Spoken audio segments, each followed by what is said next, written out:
Welcome to X-Men Evolution, episode 24 of Cyclops is Waiting For Me, an X-Men animated recap podcast. I'm Rod. Happy holidays, Merry Christmas, Happy Kwanzaa, Happy Hanukkah. What was it, Festivus? I don't celebrate Festivus. Okay, yeah. Really? I feel like Festivus would be yours. I may get hate for this, but I absolutely despise Seinfeld. I think it is one of the worst pieces of television in history. I haven't rewatched it, so I can't say if I would still like it or not. And I don't even know, like in the 80s and 90s, where like, I don't know if I liked where we didn't something. Have standards. Well, that, but also like there wasn't like this democratization of entertainment, so you just got what you got, and so you just kind of convinced yourself you maybe you liked it or tolerated it. Nope, not that show. And that's one of the shows where I didn't absolutely hate it at the time, at least, but I don't remember if I just tolerated it or liked it. So who knows? It's kind of like rewatching Friends. You're like, ooh, this is best left in the 2000s. I understand why I liked Friends. I have never liked Seinfeld. I guess point blank. Yeah, but so way to set us down this road, Rod. I thought mainly Festivus, because like airing of grievances, and isn't there like a poll or something involved? Like I don't know. I would have had to have watched it to know that, but no. It's mainly it's like a Scroogey version of Christmas, where like you air your grievances for each other and stuff, and like, I don't know. It sounds. So like you're saying it sounds like something I would like. Yeah, like not the show, but like the thing that they celebrate in the show. So, and I'm JC, and I hope everybody has a great holiday coming up. Cyclops is Waiting For Me is our weekly podcast series. We're going back and watching every single X-Men animated episode we can find, along with some bonus episodes. Teaser, our first episode back from the new year, is finally a bonus episode. Our first series started with the original 1992 X-Men the Animated Series, building up to the release of X-Men 97, which we thought was coming to Disney Plus this year. But as this is our final episode of 2023, because we are going to take a break for the holiday to, recoup and stuff, we're going to say it's pretty safe that's not happening. Yeah. And I was at the panel with the Lee Walls, Larry Houston, and Lenore Zahn at LA Comic Con. Also, thanks for the hookup for the past. Oh yeah, this is our first episode after that show. Yeah. And I am tired, like we predicted afterwards, but it was a lot of fun. It was worth the social spoons, and I went back voluntarily another day. Yeah, Rod actually went back more than I did. I did not make it back on Sunday. Oh, I didn't think about that. So I was there Friday too. Well, I also went drinking on Saturday night, which you did not. Yeah, no, I didn't. I had that was the end of my night that Saturday. But yeah. I did a smart, like, for me. I know myself. So Friday I went and got my pass, so I wouldn't have to be flustered with like logistics the day of, And then Saturday was just go to the panel, follow you around, and then like I kind of spotted a couple things that I wanted, and then I figured the next day, if I'm still thinking about them the next day, then maybe I'll go grab them. And also my friend Stacy was on a panel. Yep. So I was like, okay, we'll go back for an hour, and I got a Storm patch, actually from like the Pride of the X-Men era. I know there's a specific artist attached to that, but I don't know their name. And I got some Hulk fudge. That sounds dirtier than it really is. You made that sound like the least appetizing thing on the planet. But it was chocolate mint, so if that's your thing. Yeah. I went to that panel, and they had Larry played a video from Rick Hoberg, who I was not familiar with before this. I don't know how much or if he had any involvement with X-Men 92 or Evolution or anything, but he was part of the Pride of the X-Men pilot with Larry. And Rick has Parkinson's. I have notes for him for when we record that episode. Oh, cool. So Rick, I guess, has Parkinson's, so he was unable to attend the panel, but he made a very snazzy iMovie video, and Larry played it. And I put this on our story, so you might have heard this before if you follow our Instagram stories. He, in passing, said, I can't wait for you guys to see X-Men 97 next month. And I don't know if that was just like a guess or an assumption that he just like said, or if he like spilled the beans on something. And when I asked, I'm not going to name any names, when I asked the others involved, like, was that a slip up, or did he, like a slip up in like information, or did he just guess? And they're like, yes, he was in a video. I was like, okay, so who knows? I mean, and then there was like this press release talking about Echo coming out in January, and I assume they meant Echo comes out first and then 97, and but the way they worded it, it sounded like 2 or 3 Marvel projects were all releasing like in the same month. But well, because you would have the end of What If. Would that cross over into January? I don't remember the release date on it. It's 9 days over Christmas week. And like the middle episode is Christmas Eve, so it should be over before that should be over before the okay, so that's got to be the Happy Hogan as Die Hard episode, right? Yeah, that's Christmas Eve, but the way like the press release that I read worded it was like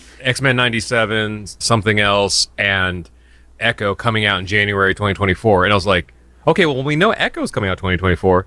Did they list it that way, saying only Echo comes out 2020 January, or were they saying all three of them come out? Like, that's so. I'm assuming they just meant Echo was, because we know that. It was just a strange way that they wrote it out, where depending, it's like the black or blue dress thing, or something. Like, depending on how you look at the sentence, I don't know. Like what your predisposition is, essentially. I guess, yeah, because it's like, wait, so are all three coming out at the same time? I don't know. Shout out to all the X-Men cosplayers, and Rod, you did a great job with the Hellfire Gala walk reel that you did. That is still on our feed for Instagram. That was more than just a story. Michelle Waffle, Jordan Olson, and a handful of other people involved in the Uncanny Experience were all part of that, which was pretty cool. And I need to do another one, because I thought of a better song. The one that was in that was really cool, but I thought one more on topic. But also, I forgot to use every video that you sent me, because I was tired AF. Yeah, that's true. I thought you were going to put it out like midweek. You put it out like the next day. I'm like, when did he edit this? Yeah, well, that was also, it was like on my phone and stuff. Yeah. There's like it has this cool shake effect, but also like if I don't like put it on like as a task for my later self or whatever, it's just not going to get done. So I'd probably put it on a list, and I don't know if it was the next day or a week later. I saw it come up on my list, get it done now. Like, I didn't know half of the characters, but like everybody did a great job with the outfits. They're all like the Krakoan era, which I know you're not as familiar with, but there are some of those characters that are like, they're obscure unless you're reading weekly X-Men books. So it's totally understandable that you wouldn't know like half of them. So yeah, and I wasn't familiar with like that Dazzler. Yeah, for one. Like, I knew Dazzler, obviously, but I was like, that was a cool costume. And I saw the comic version that she was cosplaying as, and it was really cool. But, like, I was like, I've never seen Dazzler like that. Whoever was Storm was awesome. Like, I kind of... Her name is Giselle. We did tag her in the Instagram post. I hope... I don't know if that is... I'm assuming that's based off a specific iteration of Storm from... It's all based off of Hellfire Gala stuff, because in the comics, there was the whole, like I said, the Krakoan era, and at the 1 year anniversaries of it, it was basically like, oh, this is where they showed that they could terraform Mars and do all these like big things to show that mutants are there to help the world. And it's basically like the mutant Met Gala is the best way to describe it. Yeah, it's also where they all died in the recent one. I say that because, like, if you go look at that reel, or if you know which one we're talking about, I think that's a good example of, and I always harp on Storm because of how bad they did her in the original X-Men movies. Like, that Storm that was at the Hellfire Gala walk isn't one of, like, the iconic Storms that we think of, when we think of, like, 92 or, the Mohawk from the comics and stuff. But I think that energy works really well. Yep. And so in whatever MCU Storm that is, like, if they don't go with like one of the quote unquote like iconic looks, like if they want to make it look more realistic or whatever, I feel like that Storm that we saw looks like it could be in, like an Oscar worthy movie as like a character design, but also like that is this, as soon as like that person comes across screen, I'd be like, that is Storm. Right. There's like this like unquantifiable energy to be like, okay, that fits, but like this doesn't, and like and so I don't know. I hope they do anything other than what they did with Storm previously, but just like it doesn't have to be silver or white costume or whatever. It could just be the right goddess energy. Thought on LA Comic-Con, walking by one of the booths, I did see the silver action figure for Storm, which I don't think I had ever actually seen that one. I had the one with the black outfit. There was obviously the re-release with the white that happened, but I'd not ever seen the Storm with silver in person. So I remember the silver one specifically because I begged my mother for it. And besides the color, the only thing that was different is it wasn't even a full cape. It was like a little strand of plastic going from the hand down to the waist. And my mom's like, you already have this. I was like, but it's silver. It's like the TV show. And she's like, no.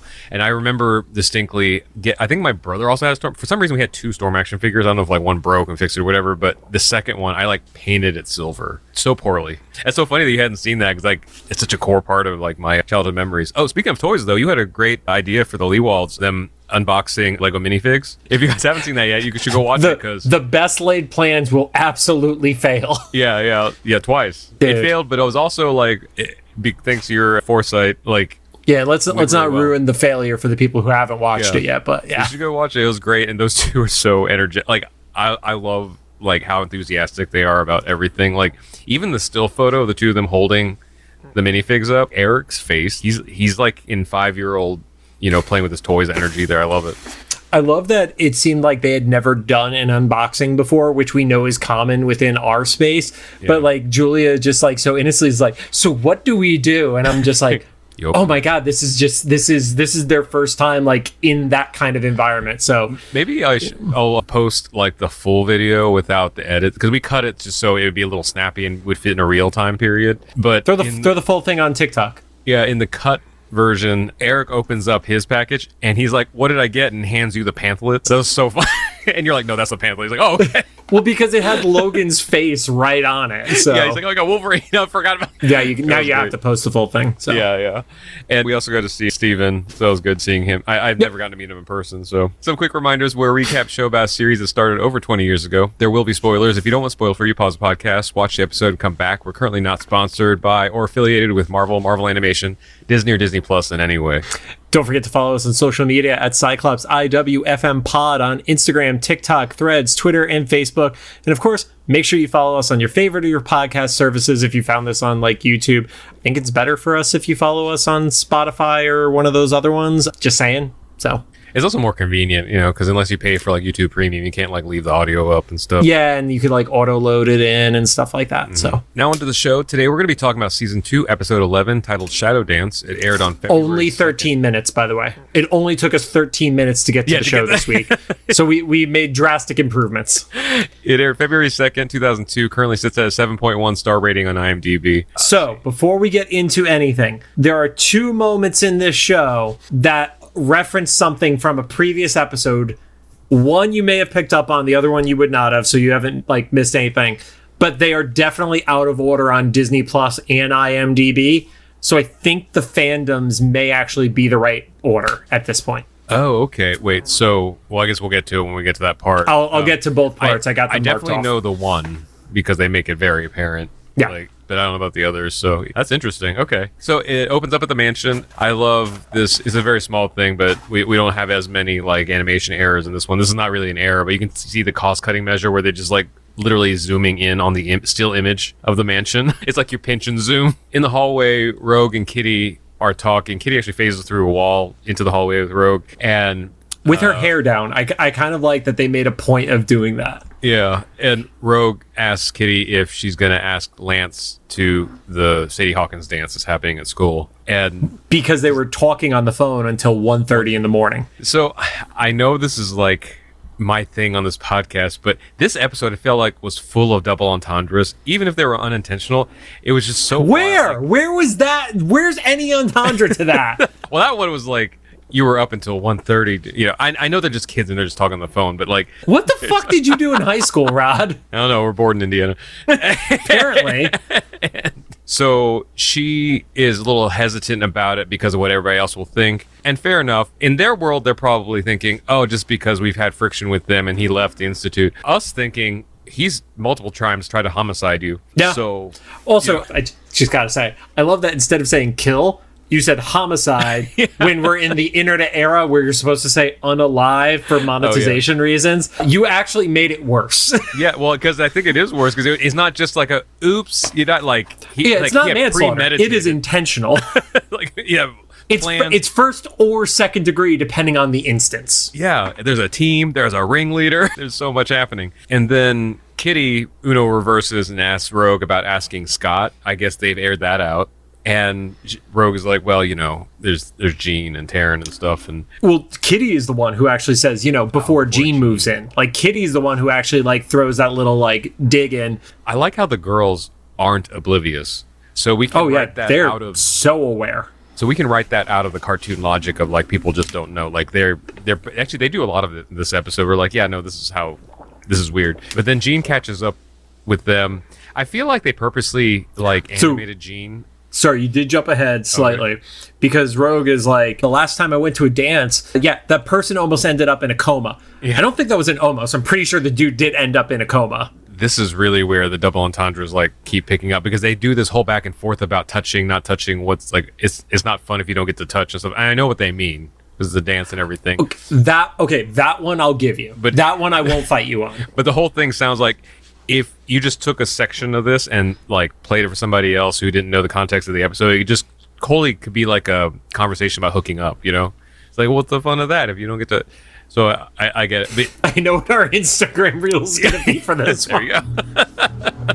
But she actually is like, well, at least if it's with Scott, Scott knows the rules, and it's, less likely for him to accidentally end up in a coma. Which, once again, it sounds like something that you'd be told by the chaperones at like your Christian high school dance or something, like if you touch her, God will suck the energy out of your body and you'll go into a coma. Or was it your palms grow hairy?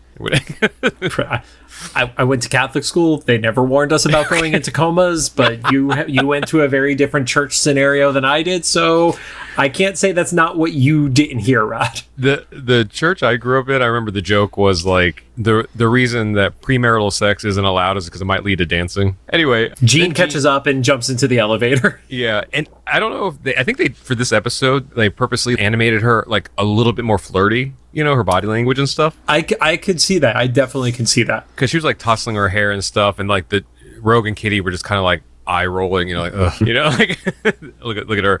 And Jean hasn't actually done anything wrong. She's just like there's they've already set her and Scott up as kind of like the the quarterback and the head cheerleader kind of vibe. She's giving a lot of that here, and they're all talking about like, why do we even have to be here for this? This is just a test for Nightcrawler. And I think, was it Jean or Rogue? It sounds like something Jean would say, like, well, we all need to know each other's like strengths and weaknesses. Jean was the one who said that part, because Rogue was kind of like, do we really got to go to this? Yeah, which I see, for teenagers, it's like, yeah, do we really have to be there? But it's like, someday, like when you're, especially because you're soldiers, you're going to want to know the nuances of what everything they're about to do to him is. Right, especially when we find out this isn't like a test. Like when they worded it as test, I was like, oh, he's going to do like a danger room obstacle course. Not, oh, this is a scientific experiment kind of test. Like this could go badly. Yeah, I thought that too. Yeah, I thought it was going to be another danger room thing, but they're like, no, they're experimenting on him. Yeah, you should be there for your friend. No. And at that point, Kitty asked Jean if she's going to go with Duncan. And I like, she's trying to get the opening for Rogue to ask out Scott. And then Jean like plays a little coy with it of like, nah, I don't know, maybe. So it's like, are they not committed? Yeah, I don't know, because we do see him later on. He doesn't say anything. No, he doesn't have any dialogue in the episode.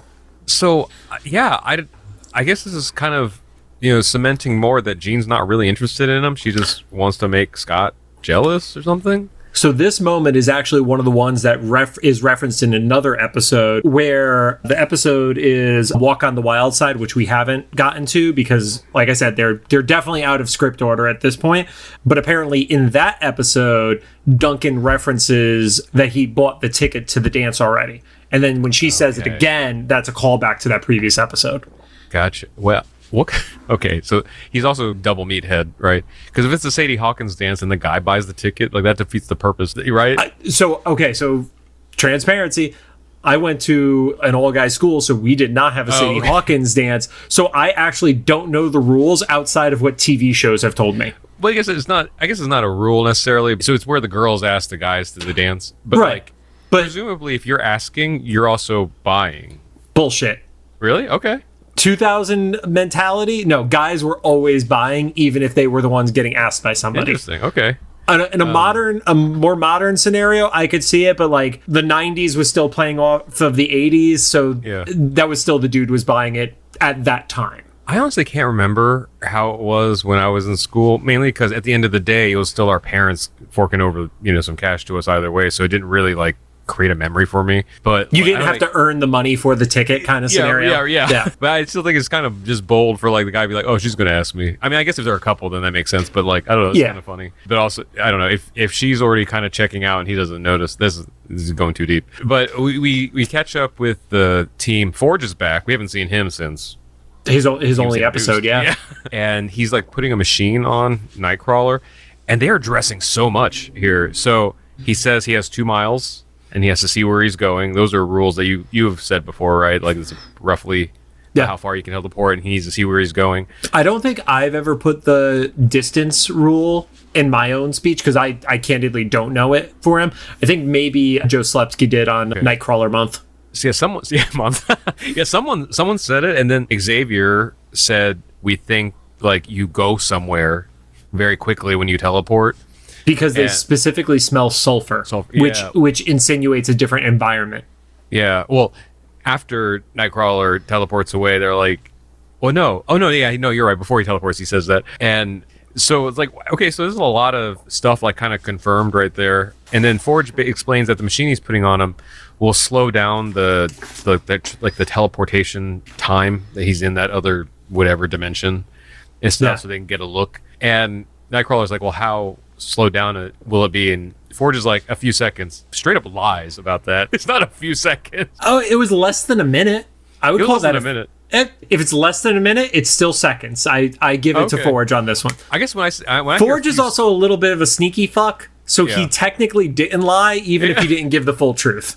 I guess like when I hear a few seconds, I'm thinking like count to 10 or less or something. You know, like when I tell you, oh, it's going to be a few seconds. I don't. In my head, I'm not thinking like 58 seconds. There's like I'm saying it's under a minute. Dude didn't lie. He didn't give the whole truth, but he didn't lie. And so they try it out, and it does what all of us know. And I don't even know that much about the comics, but even I know that he goes through like, well, it's a different. Is it limbo? Limbo. You guys call it? Yep. Like it. Not we call it. It's limbo. It's straight up limbo. Well, when I say you, I mean like everybody else that actually knows the lore.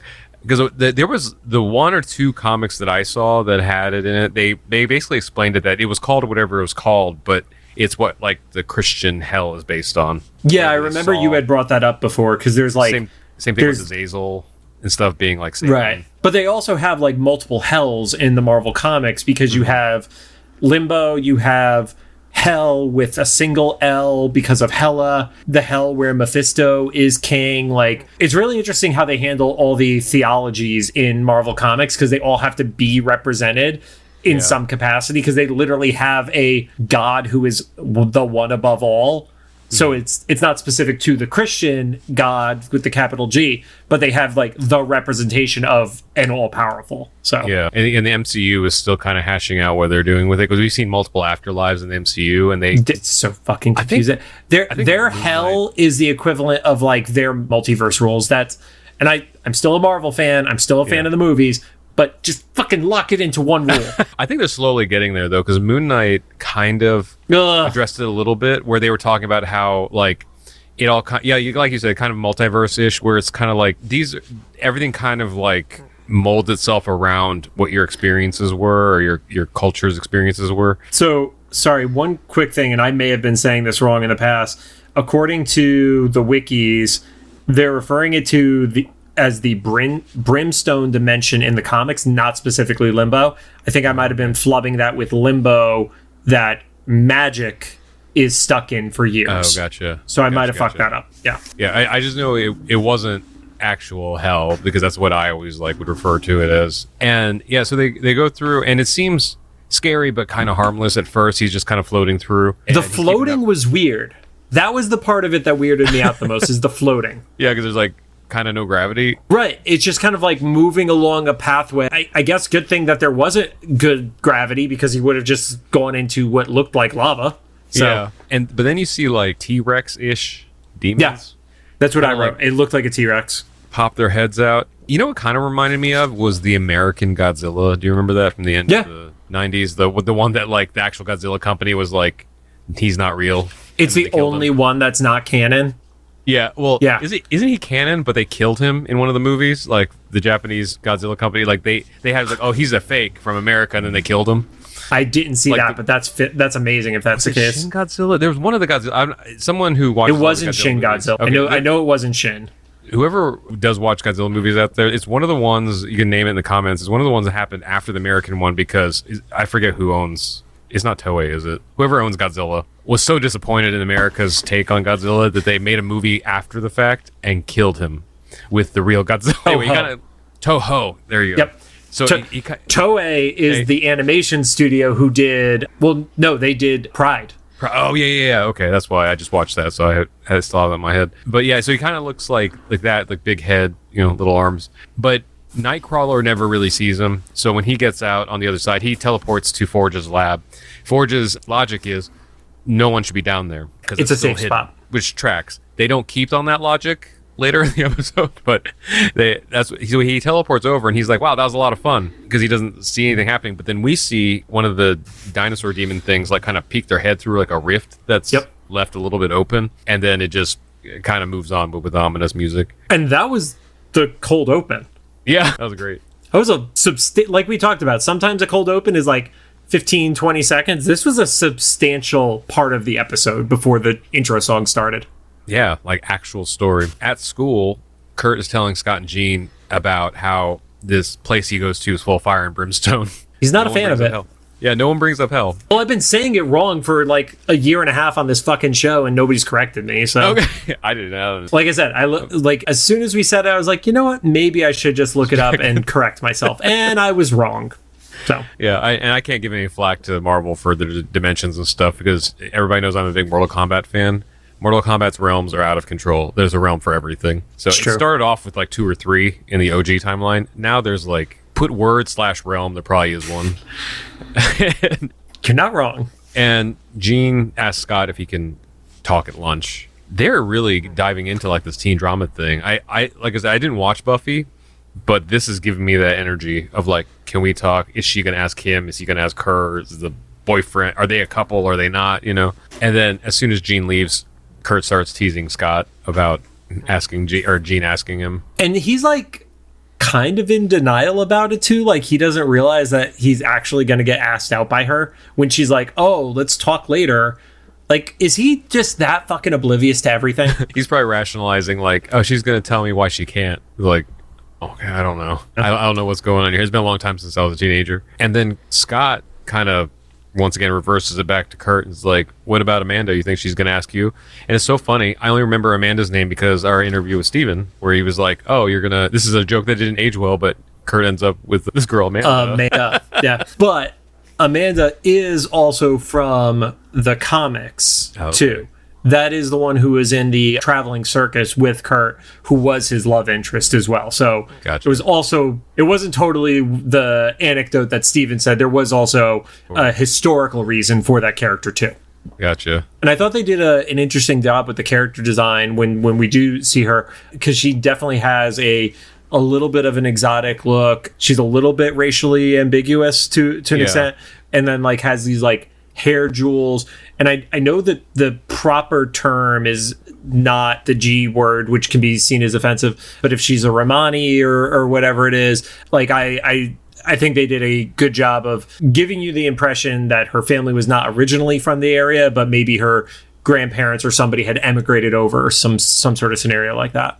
Yeah, I kind of got the energy she was like mixed. It seems like they've had very few interactions together. Looking back, it was always amazing where you could like be in class with somebody for weeks at a time and then be like, I wonder if they're going to ask me out. And it's like, aside from their name, have you ever spoken to this fucking person before? Like, that's how weird our teenage relationships were back then. It's like, I have a crush on a girl. I've never said a word to her. It's funny you say that because I actually kind of felt a little bit for Kurt on this one, because in high school, people have heard me tell the story outside of this podcast, but like, it was my junior year prom, I think. My best friend was like, oh, you should ask, I'm not going to say her name here because I don't want to blast her because it's been years, this girl to prom. And I was like, I don't know, like I'm not really like the most popular person or even in that upper echelon. And she is denied every, star athlete in our class. There's no way. My buddy, like he pulled a dare, and so I had to do it. So it was like the day or two before you had like the last day to buy tickets for the prom. And I went to, I think it was geography class. I like went and asked her. I blacked out, so I don't remember how it actually went. Probably as awkward as all get out. But I do remember her response was like, Rod, I've been waiting for you to ask me for the last 2 weeks. I've been saying no to everybody, hoping that you would ask me. And if you didn't, I was going to ask you tomorrow or something. So lesson learned. I was scared because she had said no to everybody else, but she was saying no to everybody else because she wanted me to ask. This is why you watch shit like Buffy when you're in high school, Rod, because it teaches you these lessons. Anyway, then Kitty finds Lance in the hallway and starts talking to him about talking all night. The previous night. I'm just going to brush past that. But Lance is like acting super aloof. Like he's like almost acting like he doesn't want to be around her. And I'm like, so is he doing the whole like, now I'm too cool for you kind of act thing? I see. And maybe this is also why I got a little bit of this double entendre energy. I had just watched this Christmas movie called Let It Snow. I think it was based on a book by John Green. There's a character in there played by Anna Akana who has a love interest, and I can't remember the girl's name, but she was in, I want to say Santa Clarita Diet or something. But anyway, they have like... Naming shit I haven't seen or read, Rod, it's fine. Well, one of the actresses. Yeah. The other, so these two, they have like some connection. They went on a date or something, but but Anna's character is not out yet. And so she's doing what Lance is doing in this show, where she's like, I don't know what you're talking about, in front of all her friends and stuff. And this other girl doesn't know that she's not. So she's like just talking to her openly about their hookup. And so like, it gave me the same energy as this scene where like Kitty's like, we talked all night long. He's like, I don't know what you're talking about. Like, I don't. He's like worried that Blob is gonna like overhear or something. Yeah. She asks him, and he pulls like the fake out of like, I don't know, and then he does the quick turnaround for the yes. I'm like, that dude had 0.5 seconds before that was gonna end badly. Yeah. And then my note here was, and this is totally separate from what me picking on double entendres. I was like, this was the one spot where it was the double entendre. Like, does he kind of mutant version blow his load right there? Yes. Okay, because that's because my note was like, he says yes and then kind of blows his load. Like, then there's an earthquake. Of course, no one cares. This school in New York has had 2 earthquakes in the last 6 months, and nobody gives a fuck. One almost killed the principal. Yeah, and this one was teenage hormones, arguably more dangerous. And I mean, both were technically teenage hormones. I guess, yeah. And she kind of like laughs at him. I think he gives a little embarrassed look because I don't know. It was so funny. Yeah, I wrote excited quaking, which sounds dirtier, but we've confirmed that it's filthy, so it's fine. Yeah, if you don't understand what that means, go ask your parents, kids. If you don't understand what that means and you need to ask your parents, you should not be listening to this fucking show. Yeah. Or if you're old enough that you should. I think it'd be funny if you ask your parents now. Dude, I still love, because we see the analytics according to Spotify, and every now and then it's like, oh yeah, there's this 13 to 18-year-old who's watching or who's listening to your shit. And I'm like, how? I literally mark it as explicit. You never know. I was just watching the Try Guys. Keith eats everything at Six Flags, I think. And he comes across a couple fans who are, I don't know, they have to be under 10 years old, like kids. And he's like, how are you watching my shit? Right, well, kind of, yeah. So he was like, oh, do you want to be in this video with me? Because it's going so poorly. He's like, we need to make this more interesting. So, like, he buys them food to try with him and stuff. And they eat, and the kids' parents are, like, right off camera. And, like, I forget what, something happened. She was like, don't judge my parenting. And Keith was like, listen, I don't know how these two are watching my show with the things I say on here. So, your parenting was prejudged before we started this segment. I respect it. Anyway, then we actually see Amanda. And she awkwardly asks Kurt to the dance. They have like that great like few second shot going back and forth where they're just like making eyes at each other in class, like doing all like the nonverbal cues of being like shy. And I love that Kurt is still shocked by this. It's like, dude, unless she's creeped out by you staring at her, you're doing okay right now. Yeah. She's not trying to like block herself with her Trapper Keeper or something. This was also the era where Trapper Keepers were not cool anymore. Just for we're clear. Really? Was it? That was that era. Like when we went into high school and college, Trapper Keepers kind of went to shit. So I guess it naturally like phased out for me because when I went to college, there was no need for like one big thing, because classes weren't like necessarily in one like long block together and stuff. So yeah, I mean, I had like binders for stuff, but not like Trapper Keeper. Yeah. We also like. There was a binder for each class because how much fucking shit you needed for each class. Because there were always fucking handouts, man. Yeah. What happens now? Everybody just gets a fucking like PDF airdrop to them? I honestly don't know because like I feel like that would probably be it. I'm not raising any kids. I guess I could ask my brother about my niece and stuff. I feel like a lot of kids are getting like Chromebooks or maybe iPads. I feel like Chromebooks are more sturdy. They have better keyboards too. Yeah, and I was at Adobe Max and found out the big Google announcement was that all the new Google Chromebooks were going to come preloaded with like Adobe Express or something. I was like, that's great for creativity. I feel like no one's going to learn anything now outside of the Adobe suite because if I had Photoshop in front of me during like physics, I would have learned no physics. Dude, they're going to hit this era where they're going to have to put like teacher controls in students' classrooms. Like if you're in a certain area, you can't go outside of certain programs during like class hours.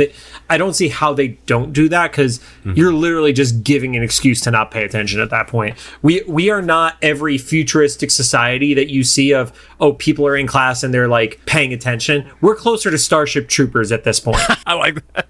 So funny. I do remember Starship Troopers. The kiss animation that turns into the bubble popping. We're closer to that. Yeah. Let's be real. I will say though, like that also will have unintended outcomes, but would still kind of probably teach kids stuff because the kids who want to get around it we'll find a really smart way around it. Distractions are always there. I remember having my like TI-86 calculator, and I was programming like video games into it, Yep. We would play Mario on ours.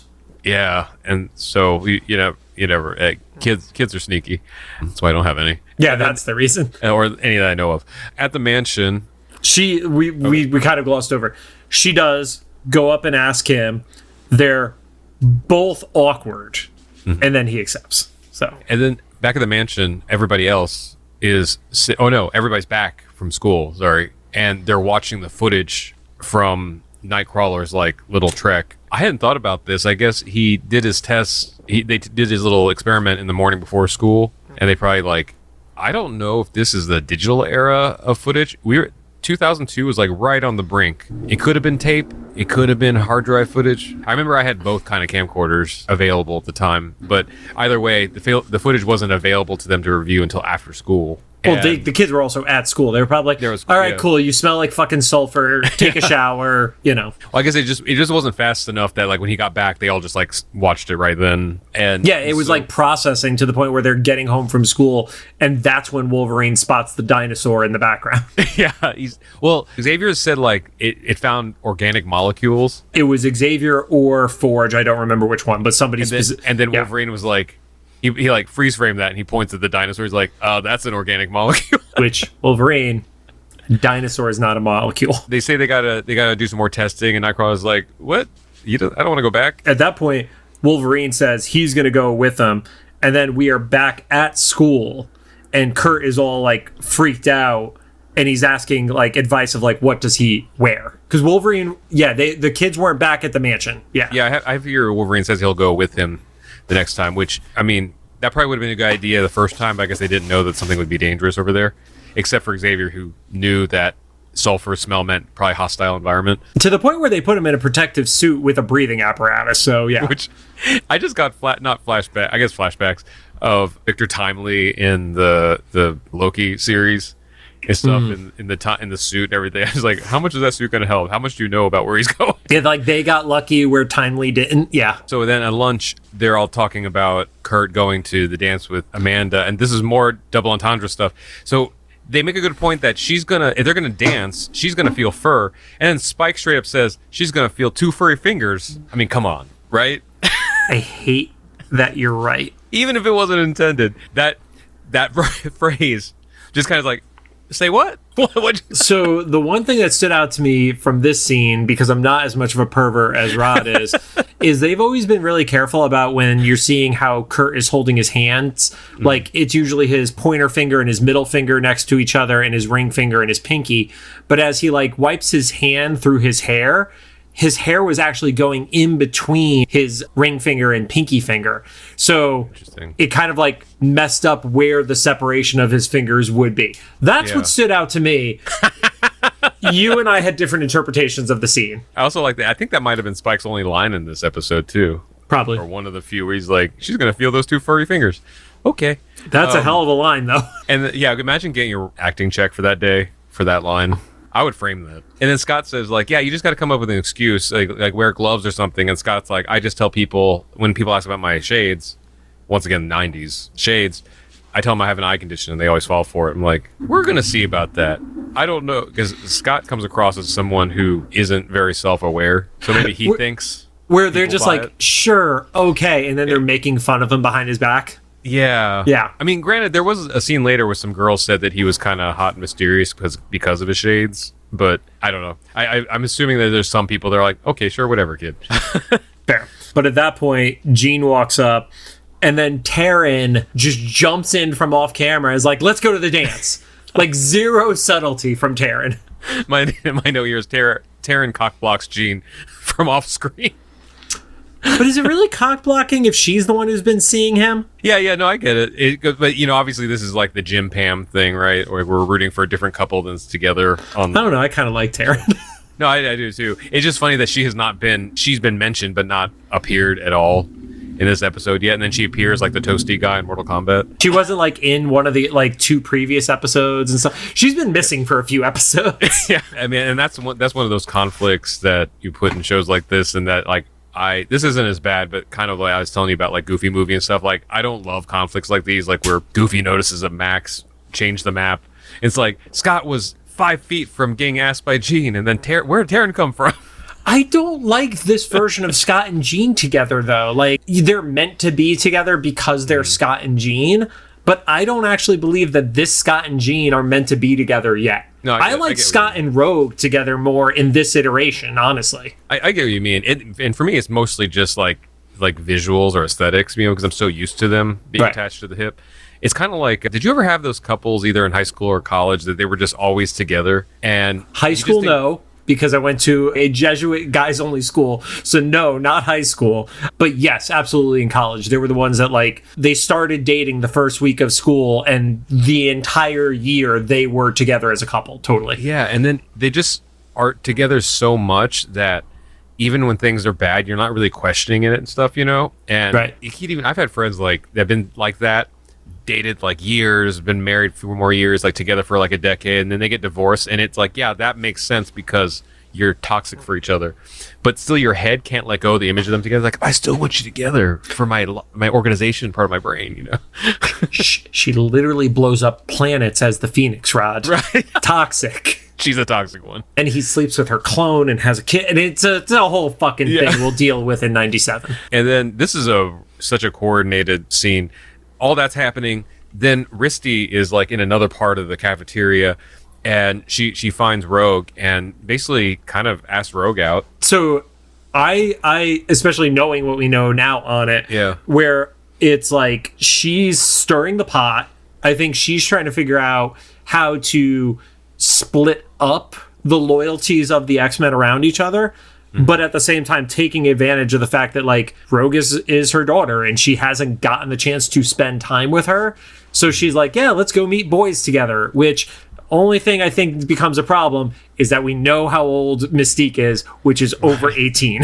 But aside from that, which did fly in storylines in 2000, the rest, it was like still a little bit of a villain, but also, it is kind of like she does want to get to know Rogue on a better level and gain some sort of relationship with her. So, and Risty never actually like makes any advances, I don't think, to any of the boys in the show or anything. It's just something she says. Correct. I haven't seen anything that has crossed that line, at least, because especially having Risty get spoiled for me early on, I was very like, oh, she's at high school parties, but it's like, okay, she hasn't done anything creepy. Yeah, besides be around when all this shit's going down. But then Rogue kind of came. At first, Rogue was like, I don't know. It's like, you know what? That might be fun. Which sounds like something like I would have done. I almost did once for a school dance where it's like, why don't we just go as friends? Like, why do we have to like they're what, like 13, 14, 15? Like, why do you need to be coupled off? Because that's what all the teen movies told us we had to do.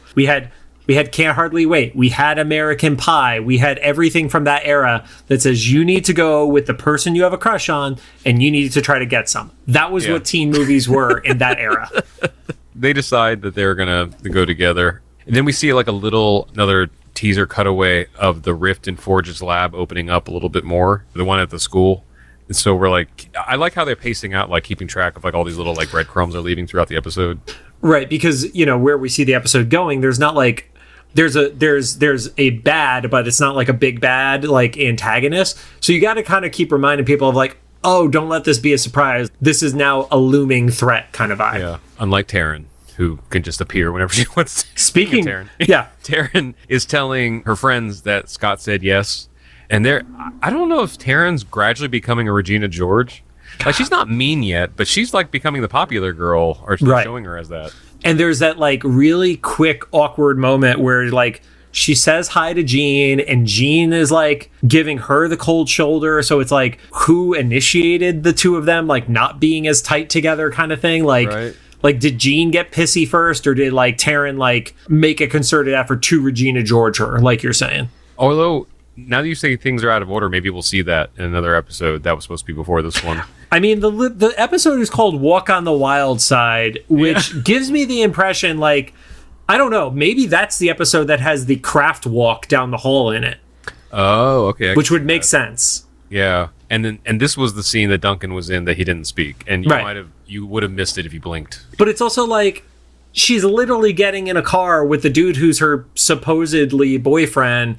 How's she going to be mad at Taryn for asking out the other dude? I'm glad I'm not in high school anymore. And then Taryn calls it out. She's like, I don't know why she's pissed. She had her shot and she never took it. Yeah, she also lives with him. Yeah, which we know would have happened in Rod's world if he lived there. I feel like in a human world, if you put a bunch of like very like attractive like young people in a house together where their doors are always open. They close their doors. No, but at night, remember you were mentioning like, why was Scott's door open like that one? Well, you know, that one, yes. Yeah. Yeah. And one of them can walk through the walls and the other one can teleport. Jesus. So then at the Brotherhood house, all the other, I was going to say guys, but Boom Boom's there too. All of the other Brotherhood people are making fun of Lance, and he's just like kind of sitting in a chair taking it. And then Boom Boom actually teases Blob. He's like, well, "Oh, you would go if you could." Well, because Blob is like, "Yeah, you couldn't catch me dead there," and then she's instantly like, "Oh, that's a shame." And he's like, "Yeah, oh, did I fuck up?" But then they all kind of collectively decide to go, which is I got the energy that they were all making fun of him because they wanted to go. Right. But once they had they're like, oh, if we all go as a joke, ironically, that'd be hilarious. Well, because you have Toad, who's super thirsty. Because the second that she's like, "Oh, I would have gone with you, Blob," he's like, "I'll go with you instead." Like the sentence hadn't even finished yet. And then Quicksilver's like, "I would just be fucking bored." He's like, "I could just handle 4 girls at the same time." Which, if you want to go for entendres, Rod, I mean, that was another one I thought. I was like, okay, sure. And then they do it. So the other thing from the other episode that carries over, Blob having his head shaved. Oh, okay. That wasn't the thing I was thinking of. Well, then I don't know what you were thinking of. It had to do with Amanda.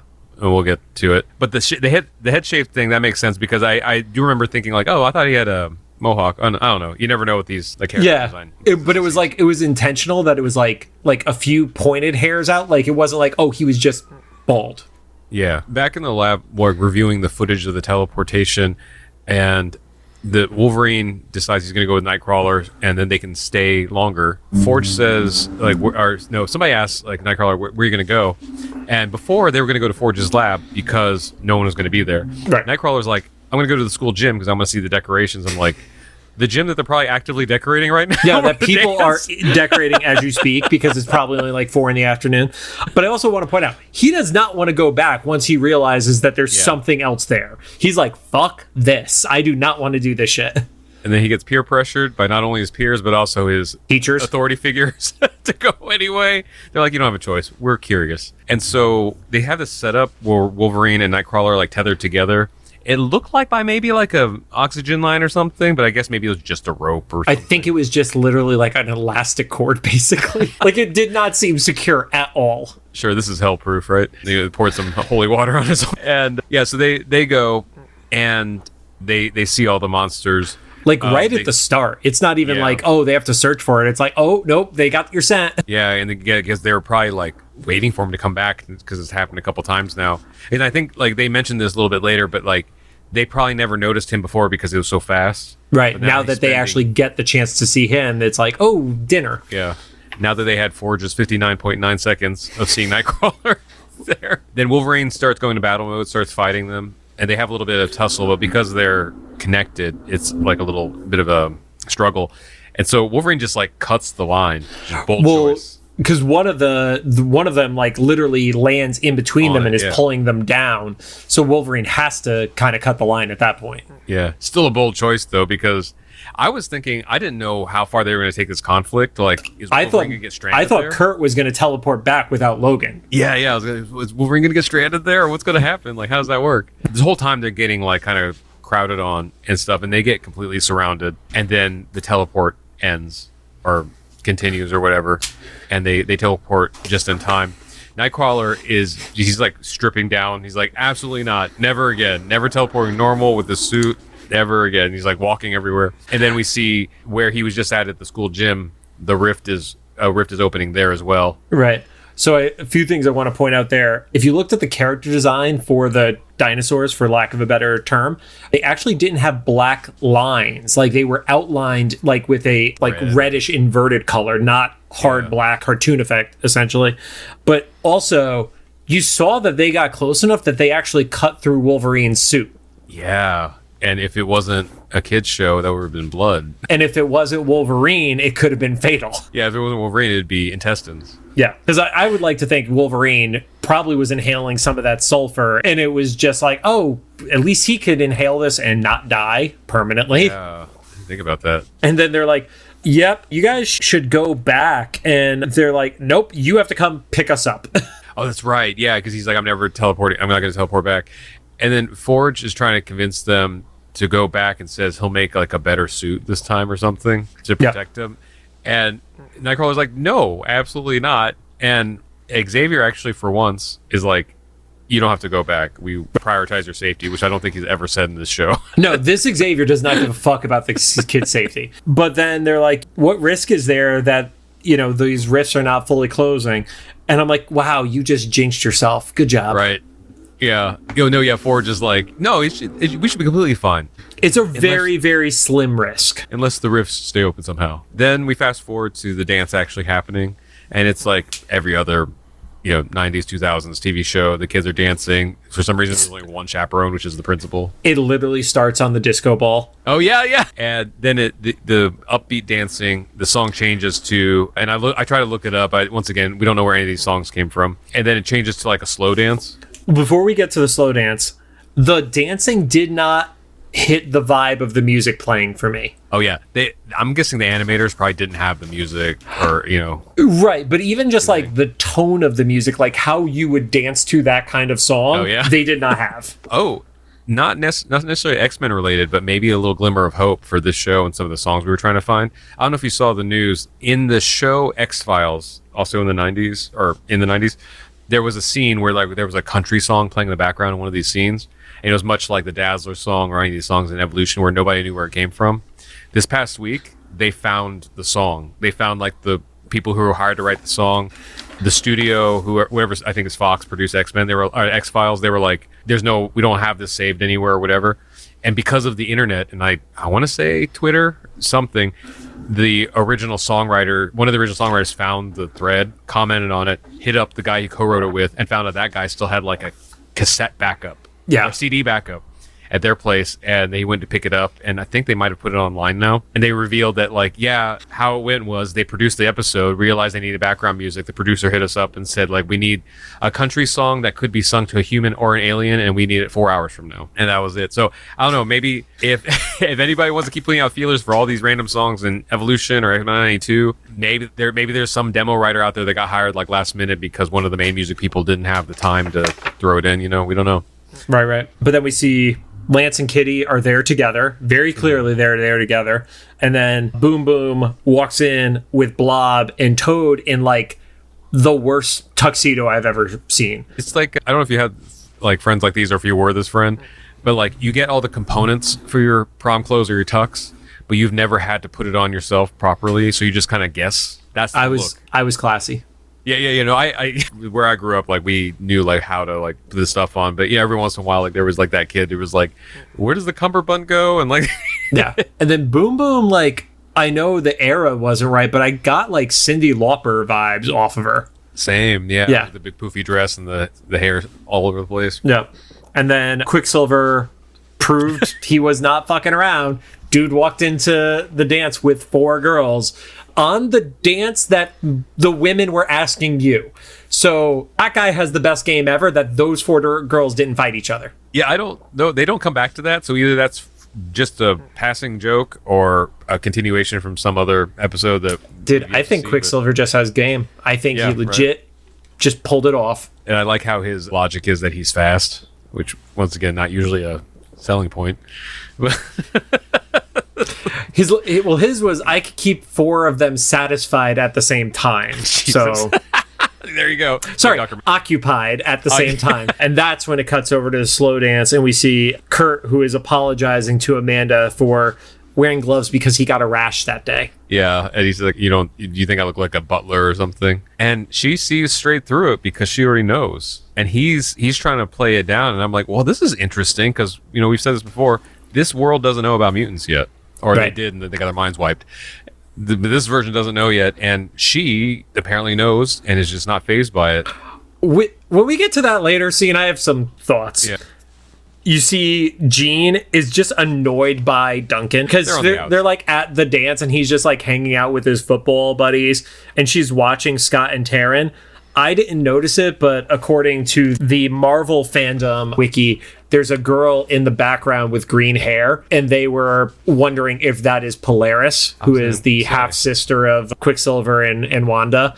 I didn't notice it, but I'll give them credit if they're right. If they're wrong, then we blame them. That's how that works. Yeah. What a wild Easter egg that would have been, have Polaris in the background. Or she's coming in a later episode too. Yeah. Which we don't know. My note here was Jean kind of gets like lightly stood up. Duncan's there. He's not there. And then Risty gets rogue and her words are, let's go troll for boys. Yeah. Which I know what she means. I don't think I've ever heard that phrase before. No? I've definitely heard trolling. It wasn't followed by the phrase boys, but I've definitely heard trolling, yeah. That's what I'm saying. Like, I think the combination of words, like, I get what you mean. I just think this is the first time I've heard that combination. I mean, I've heard, like, go trolling for, say, offensive word here, but... Oh, okay. And so, I forget if they even got started on that or not. No, they don't. But you just know that they're both there.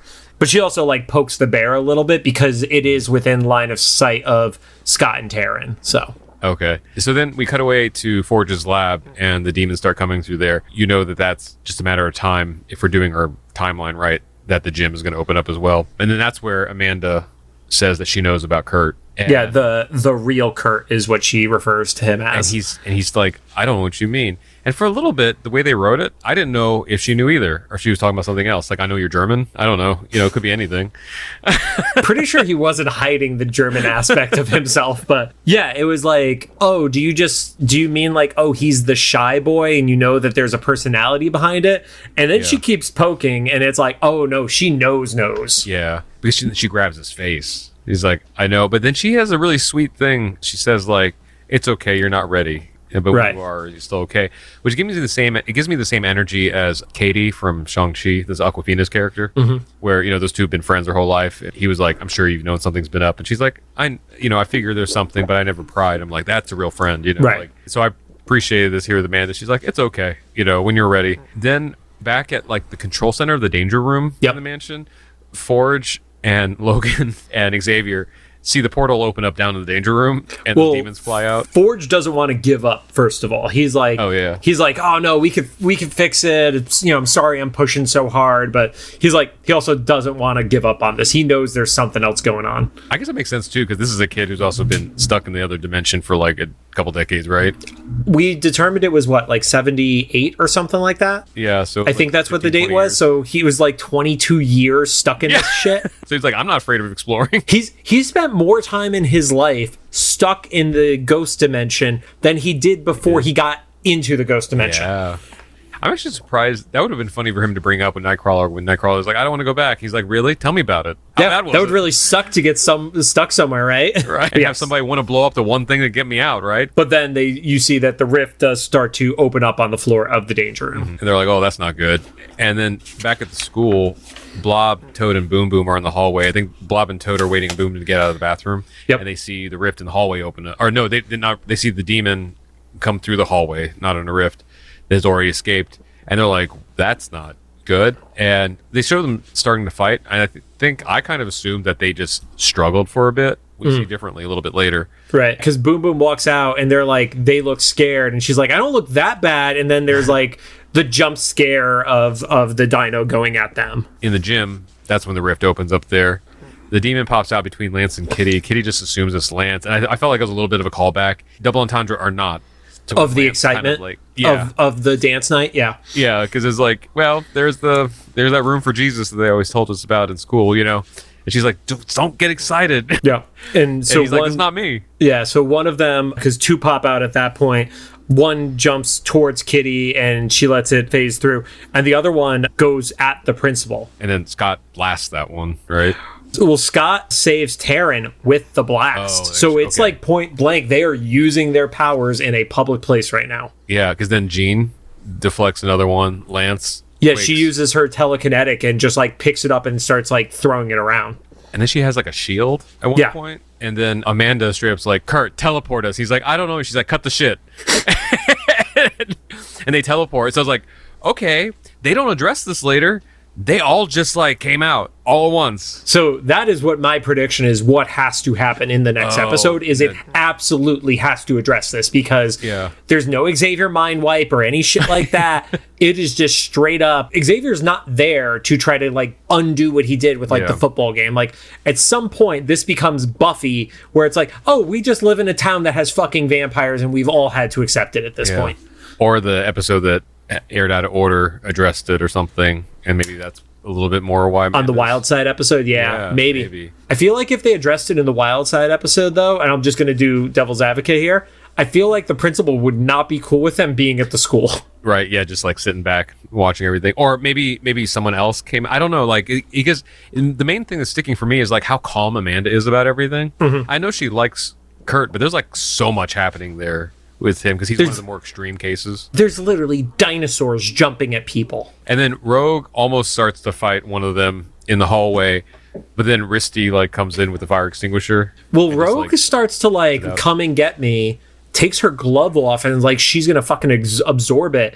And that's where I think the whole maternal relationship came in, because Mystique is like, oh, let's not play this fucking game and see what happens when you absorb a thing that looks like it's from hell. I also wonder, in the meta context, you wonder if like Steven or anybody who was involved in the writing of this, if they started writing that and they're like, what would happen? And then they go and ask their Marvel resources and they're like, let's put a pin in that. Yeah. We don't know. we need to figure that out. So they're like, okay, fire extinguisher. That works. But then Forge shows up, has the same machine from the episode that he was introduced in, or a similar looking one. He specifies later it's not the same one. It was an improved version of it, yeah. Yeah, he zaps the demon. We assume it goes back, or Forge explains it goes back to where it came from. I want to assume he just fucking vaporized this thing and murdered it. And then is that where they come across Blob and Boom Boom and Toad in the hallway, and they're like already on top of, like, they defeated the demon? And like, Blob is sitting on top of them. Yes, but right before that, Rogue like tells Risty all about Forge. Yeah. And like all the security leaks, like Rogue is responsible for some of them. Yeah. And also Risty, we know that she's Mystique, but no one in that world knows yet that we know of. And she is kind of like Amanda, is like not as big of a reaction as you would think to everything happening. The Evolution fandom wiki specifically was like, oh, it looks like Risty has a little bit of a crush on Forge. And I'm like, I mean, I guess he's 40, so it's not as creepy, but it's still a very weird thing. I didn't pick up on that, but that would be an interesting pairing. Yeah. Huh, interesting. Okay, yeah, so then they zap the demons underneath Blob back to hell, or vaporize him, we don't know. We're just taking Forge's word for it. Those two things might be the exact same. Right. Yeah, he die and go back to hell. Then Amanda and Kurt are where they teleported to, and they're kind of walking, and she goes back to footage from an actual past episode. This is the one I was thinking of. Yep. Where Kurt, like, he got sick of everything and he like turned off his hologram thing and then teleported away. Yep. She saw that, and so she said she already liked him. So that episode was shadowed past, which I believe was the Forge debut episode. Okay, that makes sense now. So they kind of, man, now I kind of wonder, was this like part of a storyline or something that they wanted to include, and maybe are parts of the storyline they wanted to include in that other episode, and they just, you know, now have the opportunity to like expand on a little bit or something, or they always just meant to come back to it, or it could have just been a retcon. It was have multiple connective tissues of like, here's the things that you saw just off camera, you know? Yeah, but I like that, you know, we mentioned earlier at the beginning of the episode that the girls aren't as aloof as, you know, we would cartoon logic them to be. They're aware that there's like this several love triangles going on. And in this one, like, yes, when Nightcrawler turns back into a blue fuzzball in the middle of a public school hallway and then teleports away, someone saw it. Yeah. He was in I don't remember if it was actually that episode, but there was, yeah, it was, because that was the one where he was like dancing on the table and Scott pulled his tail down because he was like accidentally revealing shit. Yeah. So if that was not intentional at that time and they used it as a retcon, that is a fantastic utilization of a retcon. And so he kind of concedes and turns off the hologram thing, and she says something really sweet. She's like, blue's her favorite color. I hope that's true. It just wasn't like an romantic line or whatever. Yeah, either way, it still works. Yeah. And she's like, let's go for ice cream. I'm buying. And he's like, you're going to regret that. And then it just ends. And I think to your point, it's like, oh, this has to be addressed. Because now you have a non-mutant girl, like in theory. I literally don't know if she's a mutant in other continuities or anything like that. But you have her now knowing she's like seeing a mutant. You have at least 2 uses of power, if not 3, if you count Lance, in front of other people. In major ways. Yeah, like nobody is going to not see an optic blast inside a gym. Yeah. Or Jean literally like ragdolling a fucking dinosaur. They had to have ended it that quickly or have it to be continued because there's too much to wrap up. There's too much going on there. But yeah. And now that was it. That's why I had in there. I dug this episode. I don't know what half of it means. They showed us a lot, and now what parts do you not know what it means? Well, so like the brimstone dimension or whatever, they haven't named it. They haven't discovered what it is. They don't know what the dinosaurs are. You know, like especially in this world. And I know, like, I don't know anything about the comic book version of that anyway. Yeah. But even if there is a comic version, like what their version of this is, like, is it similar to that pocket dimension thing? Right. That Forge was in? Is this like Azazel, hell thing? I don't know, And also, are the mutants out now? I think that's the biggest piece for me is like it ends on a cliffhanger, which is kind of perfect for how this recording batches for us. It's like, because the next time we're going to record is going to be the last day of December into January of this upcoming year. So this is not just a cliffhanger for the show. It's also a cliffhanger for us because like we've been selling to people, we're watching Evolution for the first time ever. So, and also now, who knows what the fucking order of the episodes are. We may get the flashback episode next, in which I'm all fucked up at that point. Or by the time we come back, X-Men 97 has debuted.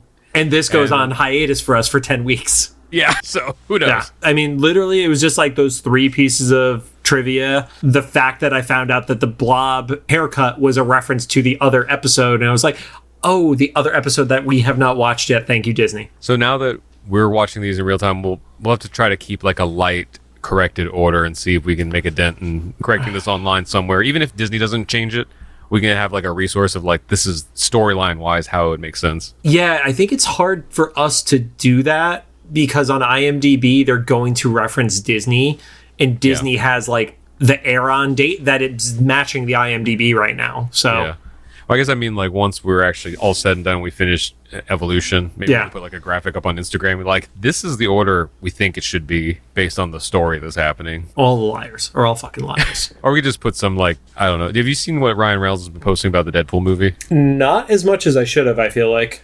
So a bunch of spoilers got posted. Unfortunately, I saw a lot of them because people with certain characters being shown and such. Yeah. And what happens to them, certain backdrops and things that are I haven't seen backdrop stuff, so that's good for me at least. Yeah, don't look it up. I think I already know the main part of the movie now, like what's happening. But they make out, and that's right. Yeah. If that happens, like I don't know what we have to celebrate somehow. If Wolverine and Sabretooth become a couple in the Deadpool movie, we were right. Especially if they use that Daniel Bedingfield song, even better. She by the way, because Natasha is his sister, right? Yeah. She has not responded to our Instagram yet, Rob. Okay. She has no reason to. So Ryan, he posted first thing he posted was like, basically like, hey, we're trying to do this practically, like effect-wise, so it's not just us on the volume in CG, but because of that, we're outdoors, and people have these like telescopic lenses, and they're spoiling things for everybody, and movies are meant to be enjoyed. And, once again, we know that people are posting these because they're excited. We're excited too, but we want everyone to enjoy this the way that was intended. And then after that, he just started posting a bunch of clearly fake spoilers. Good. To clog up the hashtags. Good. But also they're kind of entertaining. Like I think like Mickey Mouse shows up in one. Actually, wouldn't it be great if Ryan Reynolds spoilers were the real ones, Ryan? And everything else was fake? Yeah, it was like reverse. And I think he kind of implied that he was encouraging everybody else to make like really fake spoilers and then clog up the hashtags too for Deadpool. So Rod, you have a project for winter break. Interesting. Yeah, let's make a bunch of fake spoilers for Deadpool. And the cool thing is Ryan has already set the precedent of them being like terrible Photoshops. So done. I can do that. Can I make them in paint? Because I could do that. Probably. Oh, Predator was in one of them. That was when I was like, I kind of want that now. Here's the only problem. There literally is a Wolverine versus Predator comic that is coming out in real time as of when we were recording this. Really? Oh, yes. Funny. There's like a sub-brand within Marvel Comics. It's like 20th century stuff. And there is that comic happening. So, oh, I don't know if you can see this here. Rod, you could send that just like to my phone, but yes, no, I saw it. And then they have like guys holding up cue cards with, as it says, Wally, lower the cue cards.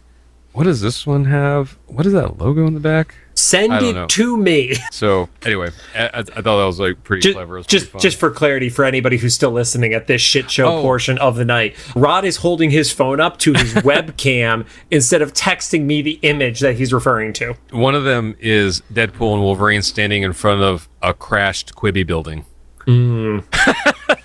I was like, that one could be real. Too real. Let's be real. Quibi never had a building. Well, I mean, they put enough money into it. I mean, it did. It just wasn't used very much. Anyway, Rod, this is the end of 2023, man. Happy holidays, everybody. Merry Follow-Law. I'm excited about the next episode. Excited about next year because God, unless it's cursed, next year is the year that we said this last December. Next year is the year we see X-Men 97. Yep. So I feel like we're going to have to do a video show for the first episode of 97. I mean, I'm down. If figure out the logistics and stuff. It's me hitting screen record. Right. Oh, okay. We'll still do like this. Oh, yeah. No, we're still doing this. We're not losing the audio. Most people are watching, like, I think the only video, aside from your shorts, which are fantastic, the only video we've gotten views on is the HeroClix unboxing. So...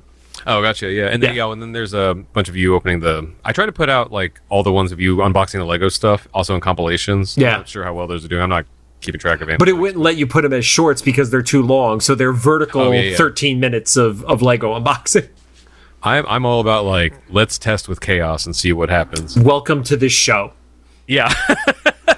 Hope you have a safe and happy holidays. And if you miss us, you can go back and catch up on something. I'm sure there's something you missed, unless you are one of the diehards from the very beginning. Also, shout out, I forgot his name, so I apologize to him, but one of the people from the other podcast that you were on binged the show and got up to like 4 episodes ago. Oh, wow. He commented on our YouTube stuff. So you being on that other podcast, apparently he really likes listening to our voice, and thank God for people like him. Oh, hey, okay, yeah, we'll look you up and chat you out next time, too. Also, with Spotify end-of-year wrap-up, I think we had like a half a dozen people that we were their top podcast, which holy fuck is wild. That's incredible. Yeah, thank you for listening. This is wild. This is just our little, like, thing we do. This is our dumb thing. This is the thing we do because we like it. And also, if you can't... sorry. I do have to say one thing I'm very proud of for 2023.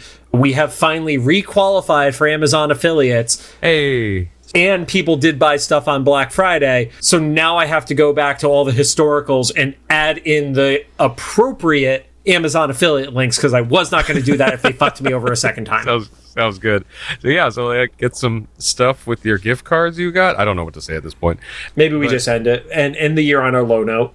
Yeah. Also, I was going to say, I was just a guest on Nathan Kessel and Anna G's podcast. I did shout this podcast out in it. However, his camera died halfway through and we had to reshoot the second half, and then I forgot to shout it out. So if you ended up here, it was by accident, or Nathan's editor was very good and was able to put it back in because we have audio from it.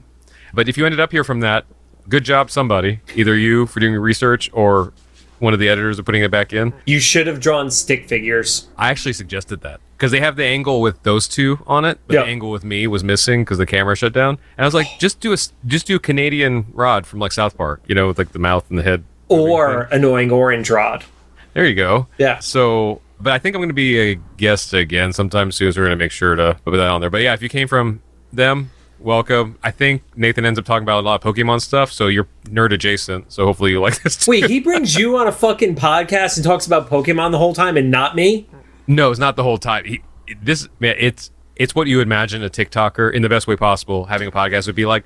This subject changes so much, but he's very good at keeping things going. So we're talking about one thing, and then we're flipping to the next thing. We didn't really talk about Pokemon, I don't think. He tried to ask me about Matt Rife, and I was like, I don't know anything about that man.